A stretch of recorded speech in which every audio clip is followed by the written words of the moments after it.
Hello, Alaska.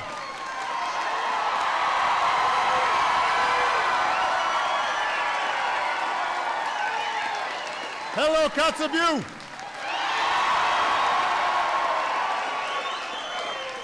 Go Huskies. Thank you so much. Thank you for the wonderful, wonderful reception. Please give Millie a big round of applause for the great job. And everybody have a seat. Have a seat.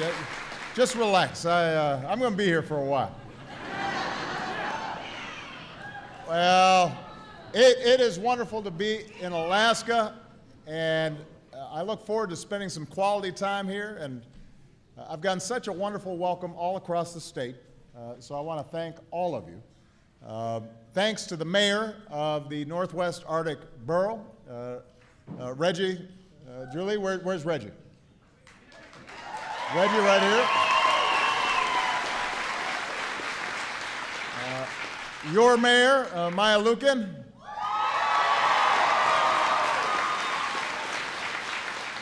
I want to acknowledge the presence of our lieutenant governor here.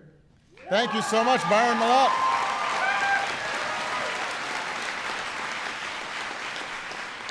And all of you for the warm Inupiaq reception here in Kotzebue. We are so grateful. Thank you. I think that's a good thing, whatever happened right now. When you're president, you never know, you know. Sometimes you get some hecklers. I did have my team look into what other presidents have done when they visited Alaska. I'm not the first president to come to Alaska. Warren Harding spent more than 2 weeks here, which I would love to do. But I can't leave Congress alone that long. You know, something might happen. When FDR visited, Franklin Delano Roosevelt, his opponents started a rumor that he left his dog, Fala, on the Aleutian Islands and spent 20 million taxpayer dollars to send a destroyer to pick him up. Now, I'm amazed that anybody would make something up about a president. But FDR did not take it lying down. He said, I don't resent a tax, and my family doesn't resent a tax, but Fala does resent a tax. He's not been the same dog since. President Carter did some fishing when he visited, and I wouldn't mind coming back to Alaska to do some fly fishing someday. You cannot see Alaska in 3 days. It's too big. It's too vast. It's too diverse. So I'm going to have to come back. I may not be president anymore, but hopefully I still get a pretty good reception. I'm going to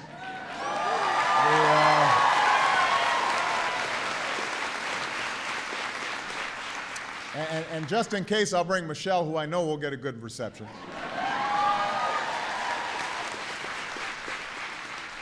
In fact, on Monday, Governor Walker and Byron personally gave me a fishing license. Thank you, Lieutenant Governor. I think it expires, though, pretty quick, and I haven't gotten out there yet. But there's one thing no American president has done before, and that's travel above the Arctic Circle.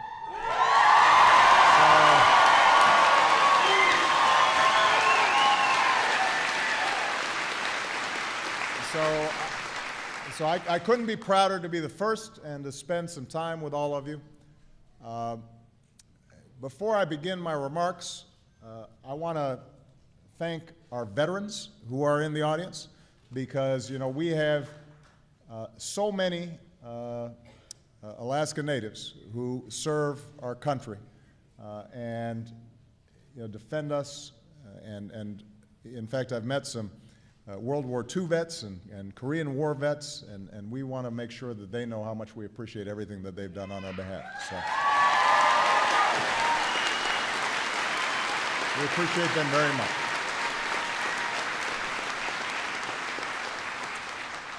And I want to thank everybody in Kotzebue for something else, which is taking such good care of my team over the past week. I know that, you know, when I come to town, there are a lot of people who come first. and it's a big footprint. But all of them have told me incredible stories of your kindness. I heard that you stuffed them full of all kinds of meat at Caribou Fest. John Baker, who was the winner of the 2011 Iditarod, let them play with his husky puppies. I heard about offers to go berry picking on the tundra. Last night's cultural night. And I heard that you're even teaching them some Inupiaq. I don't know how good they are. They're probably a little better than me. But the teams that advance my trip, they spend a lot of time far away from home. They do great work. Most of them are really young people. So I just want to say thank you to all of you for making them feel so at home, even when they're 4,000 miles away.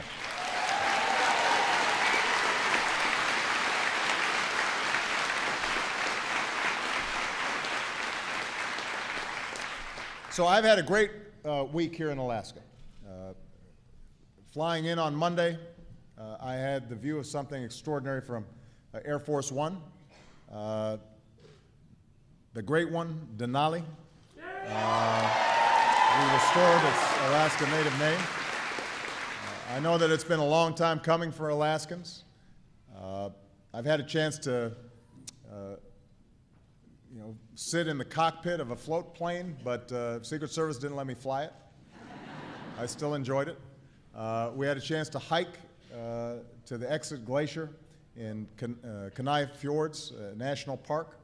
I went out on Resurrection Bay and saw dolphins and humpback whale and otters and puffins. And in Dillingham, just earlier today, I watched Alaska Native fishermen bring in their salmon catch and a tribal elder prepare it in the traditional way. I had a chance to visit a middle school where Alaska Native youth performed a traditional Yupik dance, and I participated. It's on video. So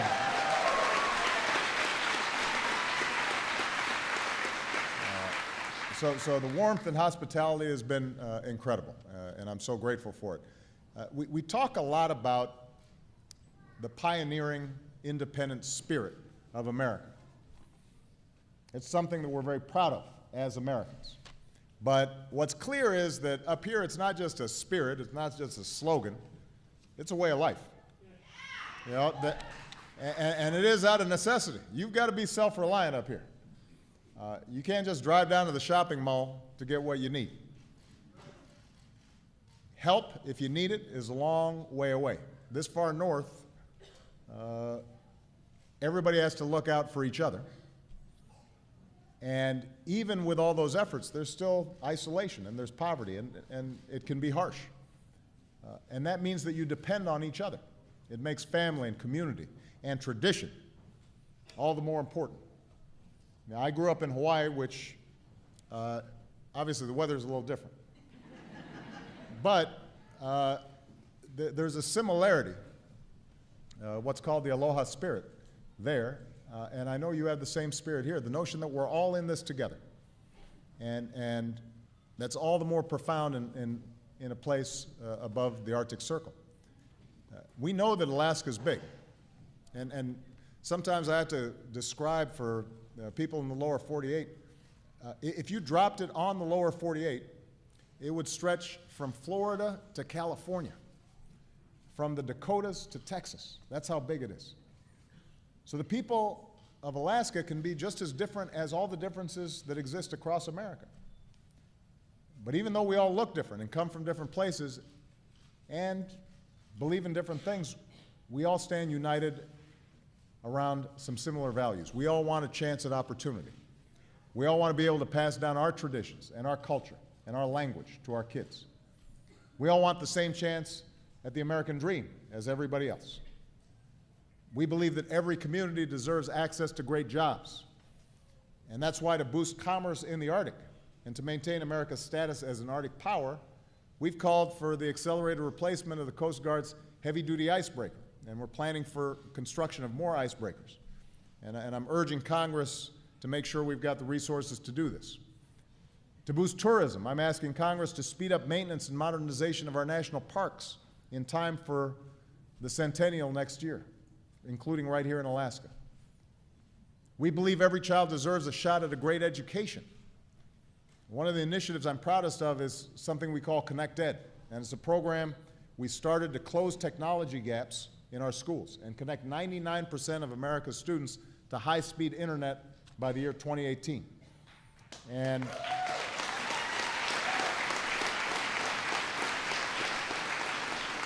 if you want to see the difference this can make in a child's life, look at Nanwalik on Alaska's southern coast. It is remote, like a lot of Alaskan communities. You can only get there by boat or by plane. But today, with the help of Apple, all 80 of its students, most of whom are Alaska natives, now learn in classrooms with fast internet and iPads and digital content. Most of these kids don't have internet at home, but in the classroom, they've got the tools to compete with any child around the world. And I know you're taking advantage of this program here in Kotzebue with wireless internet and 3D printing, and that's great, because that's what we want for all these kids. We want nothing less than the best. And as president, one of the reasons I'm here is to tell you that I'm behind those efforts. I want to make sure these young people know we care about them, and we're fighting for them.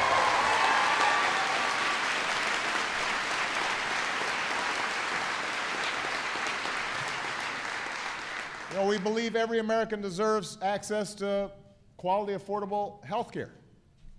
And since I signed the Affordable Care Act, also known as Obamacare, we signed it 5.5 years ago. Since then, 16 million Americans have gotten covered. More than 18,000 Alaskans have been able to purchase private plans through healthcare.gov.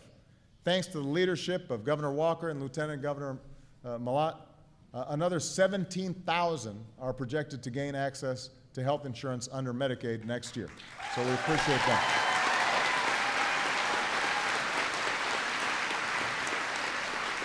And that means more Alaskans can get things like mammograms and physicals. And it means fewer Alaskans will go broke just because they get sick. It'll save this state an estimated $20 million in costs of care for people who can't afford to pay it. So it's going to make a difference. We also believe in being good stewards of our land and our planet for the next generation. And that's what I want to spend the rest of my time talking about.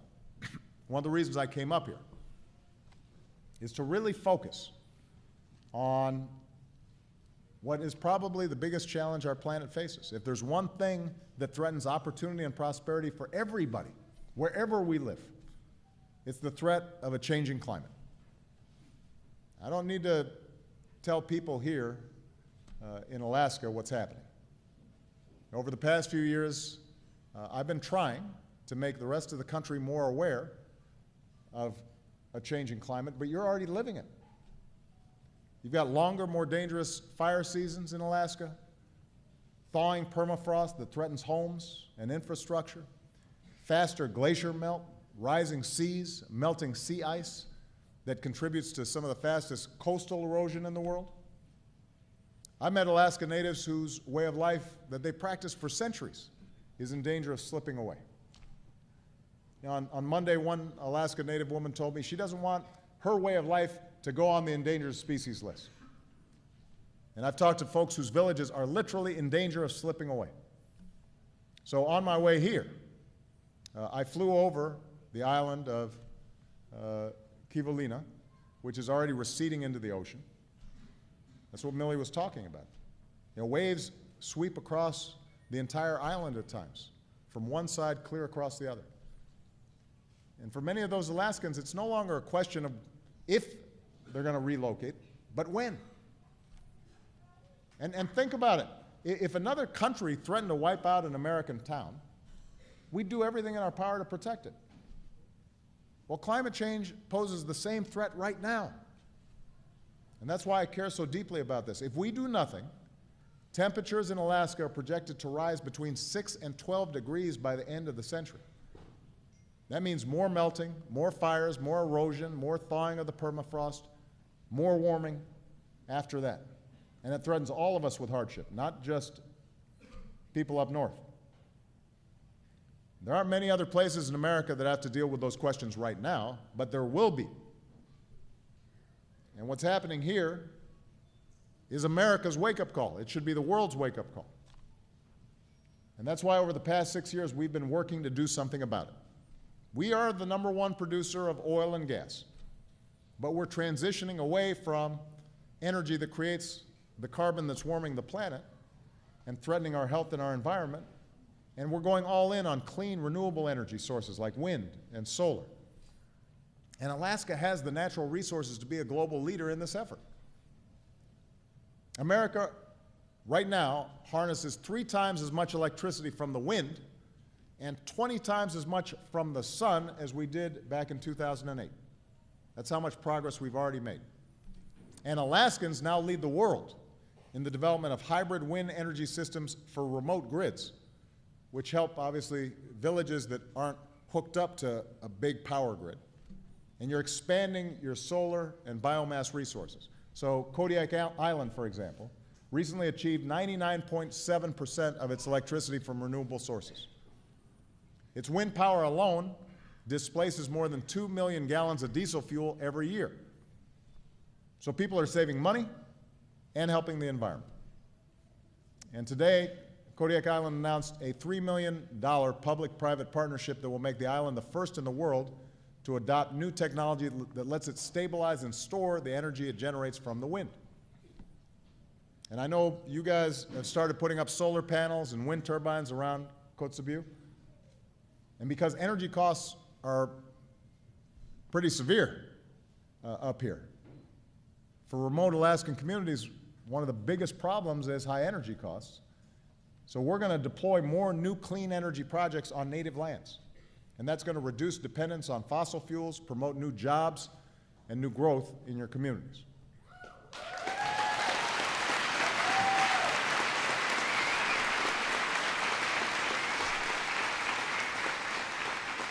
We've also invested in energy efficiency in every imaginable way, in our buildings, in our cars, our trucks, our homes, our appliances.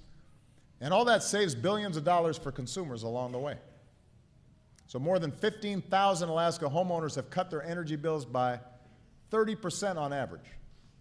And that saves folks here in Alaska more than $50 million a year. Anchorage became the first city in the world to replace more than a quarter of its roadway lighting with LED lighting. And that saves the city $260,000 a year, cuts its energy consumption from lighting by nearly 60%. In the town of Tuk, the school district replaced its expensive diesel heating and power systems with one fueled by biomass, saved enough money to rehire the counselor, the music teacher, and the boiler operator. That's a good story.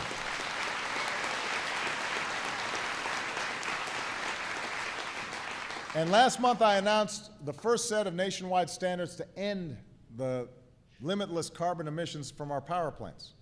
And that's the most important step we've ever taken on climate change.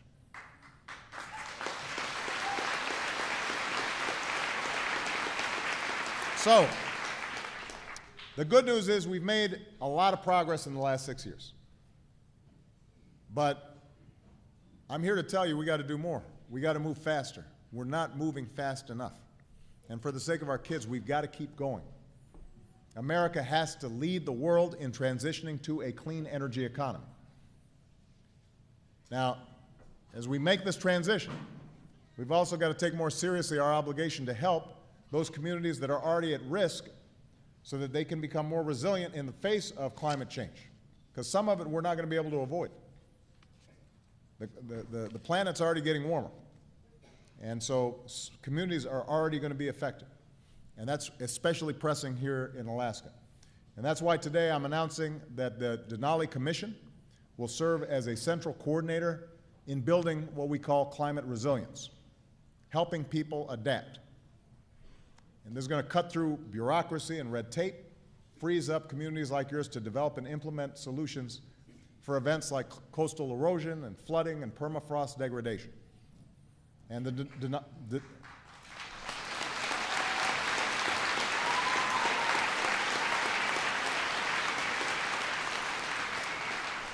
Denali Commission is also committing $2 million to support voluntary relocation efforts for vulnerable rural communities. The Department of Housing and Urban Development is going to consult with Arctic coastal tribes on a nation-to-nation basis on your unique needs. And we're also going to help communities build more resilient infrastructure. You shouldn't wait until disaster strikes. We should see if we can invest in communities before the disaster strikes to prevent it. So today we're announcing more than $17 million in USDA rural water grants for infrastructure projects in remote Alaskan communities, including one right here in Kotzebue.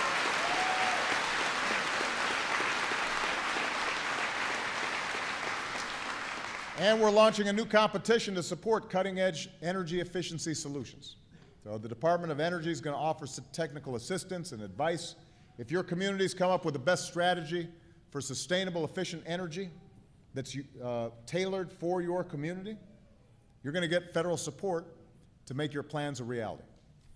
And to help Alaskans better plan for sustainable development, the National Geospatial Intelligence Agency and the National Science Foundation are leading a public-private collaboration to create the first ever publicly available, high-resolution, satellite-based elevation map of Alaska by next year and the entire Arctic by the year after that, so that we know exactly what's taking place all across this great state.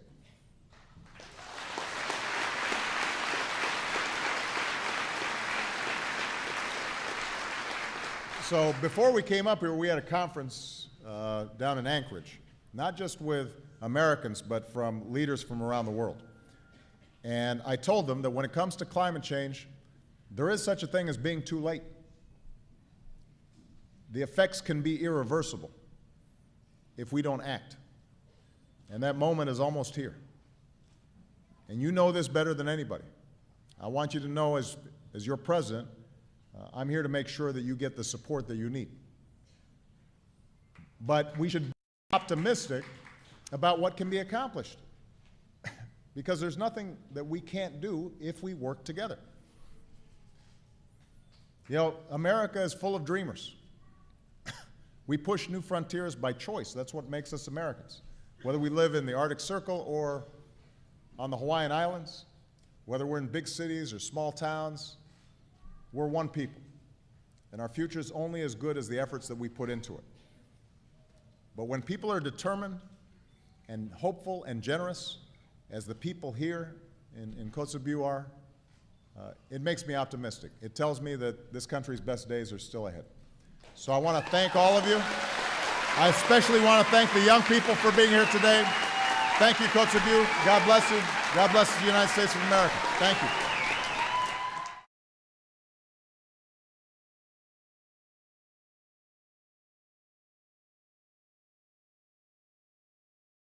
And all of you for the warm Inupiaq reception here in Kotzebue. We are so grateful. Thank you. I think that's a good thing, whatever happened right now. When you're president, you never know. You know, sometimes you get some hecklers. I did have my team look into what other presidents have done when they visited Alaska. I'm not the first president to come to Alaska. Warren Harding spent more than 2 weeks here, which I would love to do, but I can't leave Congress alone that long. You know, something might happen. When FDR visited, and I wouldn't mind coming back to Alaska to do some fly fishing someday, you cannot see Alaska in 3 days. It's too big. It's too vast. It's too diverse. So I'm going to have to come back. I may not be president anymore, but hopefully I still get a pretty good reception. I'm going to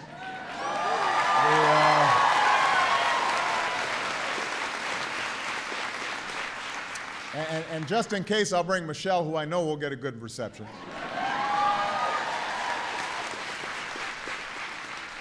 In fact, on Monday, Governor Walker and Byron personally gave me a fishing license.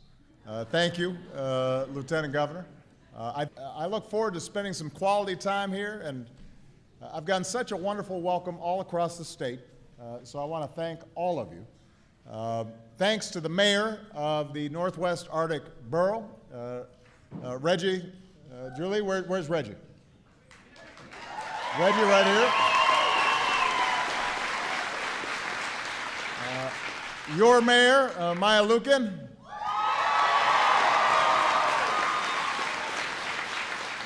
I want to acknowledge the presence of our Lieutenant Governor here. Thank you so much, Byron Malott.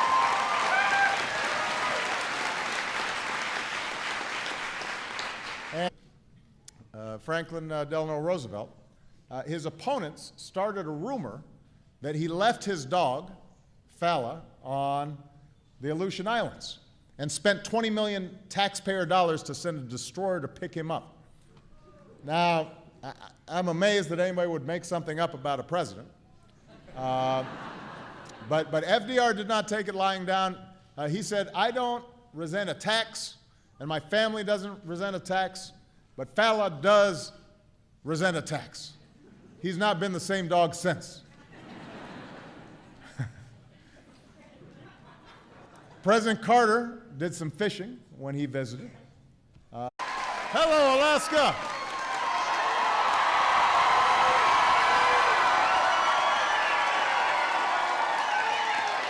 Hello, Kotzebue.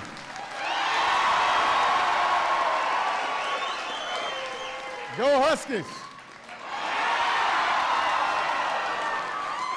Thank you so much. Thank you for the wonderful, wonderful reception. Please give Millie a big round of applause for the great job. And everybody have a seat. Have a seat. Just relax. I'm going to be here for a while. Well, it is wonderful to be in Alaska, and